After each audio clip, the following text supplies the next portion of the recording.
Anthony and Marley Love moved to Seattle in April of 2019 from St. Louis, Missouri. The two fell in love with the city and wanted to expand their explorations to more of the Pacific Northwest.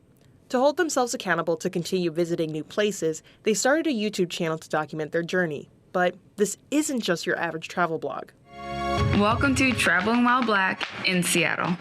The Loves have produced more than 80 episodes around the Pacific Northwest, sharing their rankings on fun, driving grade, and most importantly, comfortability for Black people.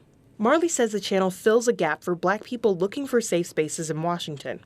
We Googled everything. We couldn't really find a resource. So we said, why don't we just be that resource? We had a background in knowing how to kind of film. He knew how to edit. So we're like, hey, we can actually do this and we can help other people that are like us. The channel has nearly 3,000 subscribers and more than 65,000 total views.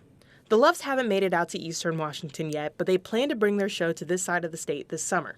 We have not even outside of the show been over the east side of the state yet, so we're definitely excited about that. The idea of documenting safe spaces for Black people isn't new.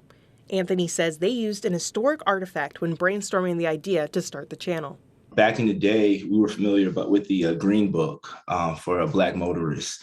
And so kind of taking a page out of that, we said, hey, since this is a common question that a lot of us people of color have, why not provide a resource that was once provided by that book? The Green Book is a traveler's guide by Victor Hugo Green from the 1930s that began in Harlem, New York. Over the course of 30 years, the book expanded its directory to include places across the country and internationally for Black people to find safe spaces to eat, sleep, or get gas. This is a necessity as a survival guide. So this is just, this is a nice thing to kind of book our... No, this is a survival guide, right? To help know where we can be safe as we travel. Professor Angela Schwendeman says the book was an essential tool during the Jim Crow and Civil Rights era when segregation was used to discriminate and sometimes incite violence against Black people. It boggles my mind when people talk about white privilege and how it doesn't exist. And I was like, what are you talking about? You didn't need to have a guide to be safe, all right? Just to travel on a highway, and not know that you weren't going to be allowed in a certain community. That was just, one part of that. This is a glimpse of what life was like in racial segregation here in America.